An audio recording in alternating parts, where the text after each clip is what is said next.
everyone, this is Arian from Lit Soul Sisters, and today I'm going to show you how to create your own comic using Google Slides. This is part of our presentation, Kapow Comics in the Classroom, and I'm really excited to show you a little bit of what we've been doing all summer. Before I begin, I would love for you all to check us out at litsoulsisters.com or check us out at our any social media, just searching for the handle Lit Soul Sisters. So let's begin. Here I have a panel, and I'm just going to do a comic strip with just 2 panels.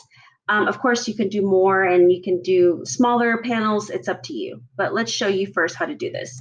So first, let's start with the square for the panel. And so for this square, I made it 4 inches width and height.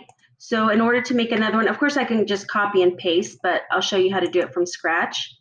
I go to Shapes, go to Square, and there we go. So I know that this one's 4 inches all around, so then I'm going to also do it 4 inches. But I would like to show you that if you take away the log aspect ratio and you put 4 here, then it will make it into a rectangle.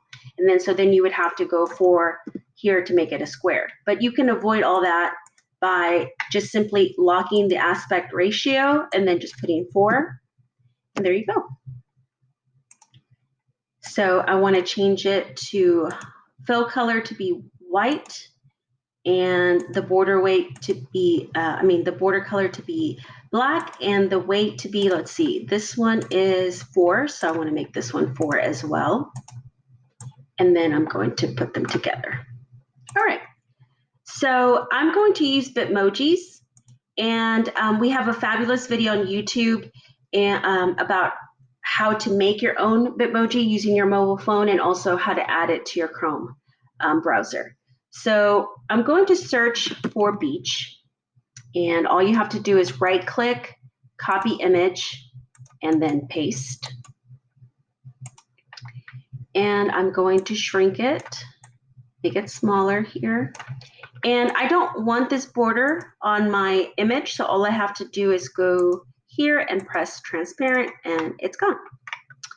Then I'm going to search for images. Now, the great thing about Google Apps is that you can search within the apps on the web, and all these pictures are free, and you don't have to worry about anything being inappropriate. So all I do is search web, search for beach ball. I'll select this one and then press insert.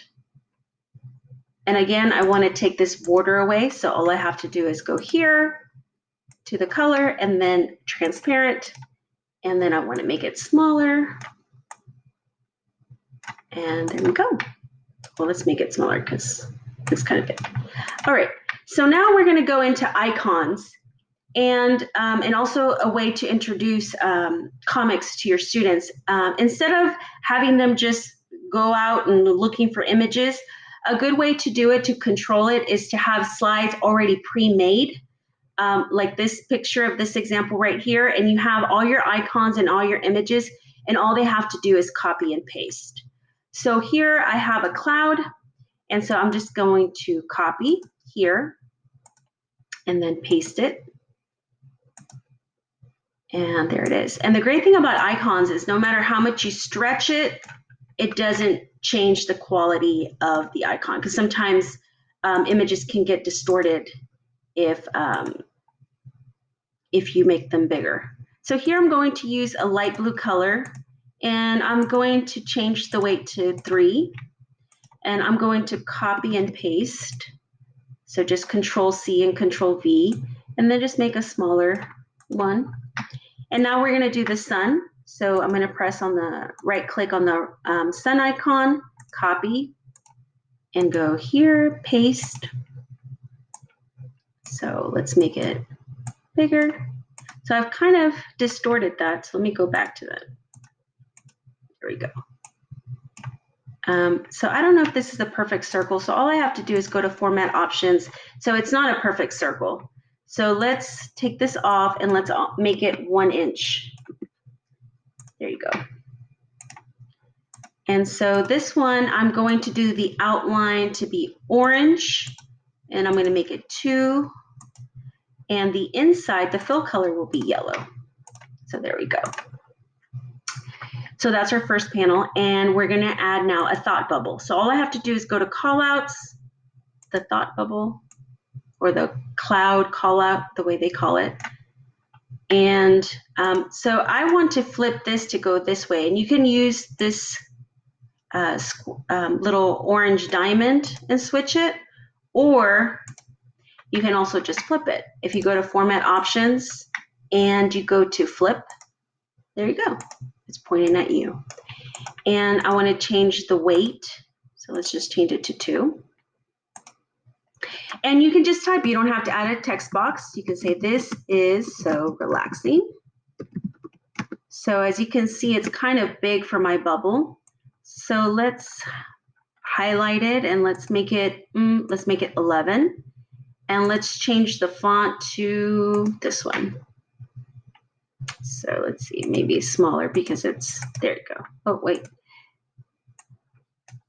There you go. You can just stretch it out.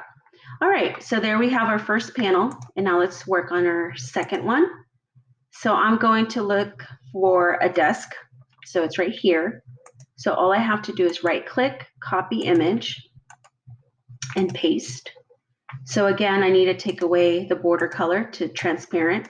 And I want this to be the same size as this. So all I have to do is go to Format Options and look at the size, and it's 1.93. So then I just click here, make sure this is checked out. So all I have to do is one time, 1.93. So then I just go 1.93. So now I have the same size, and I'll put it in the middle. And I will add a call out here.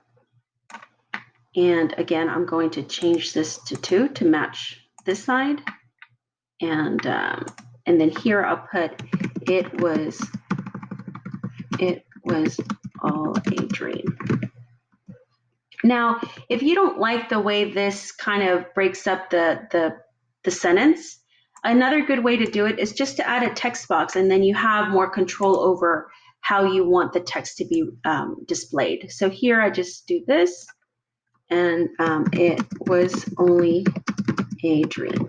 So here what you can do is you can actually, without changing the size of the bubble, of the speech bubble, or this rectangular call out, all you have to do is stretch it, maybe change this to center, change this to that. And so you have a little bit more control over the text and how you want it to be displayed. So I can even make it bigger. Let's make it 18 and stretch it out a little bit. And there we go. And that's how you do the basics of how to create your own comic. Here we have some great examples from our previous conference. Here we have someone that wrote what it's like to be a teacher at the beginning of the year and the end of the year. And then we have another participant that talked about the actual conference and how she felt doing the comic. So that was pretty cool. And thank you for joining me, and I hope you learned on how to create your own comics using slides, and I'll check you guys later.